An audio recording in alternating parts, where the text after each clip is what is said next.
গাজায় ত্রাণ সংগ্রহের সময় ইসরায়েলি হামলায় প্রাণহানির সংখ্যা বেড়ে দাঁড়িয়েছে 10 জনে। উপত্যকায় অব্যাহত তেল আবিবের আগ্রাসন। বুধবার কাতার ভিত্তিক সংবাদ মাধ্যম আল জাজিরার এক প্রতিবেদনে উঠে আসে এ তথ্য।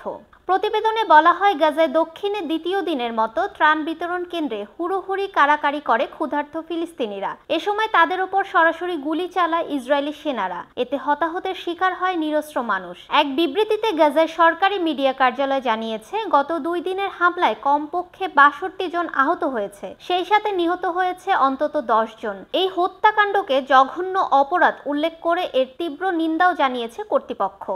অপরদিকে এই ইস্যুতে বুধবার উদ্বেগ জানানো হয় জাতিসংঘের নিরাপত্তা পরিষদের বিশেষ অধিবেশনে। এর আগে বুধবার গাজায় বিভিন্ন অঞ্চলে ভয়াবহ হামলায় 63 জন প্রাণ হারিয়েছে।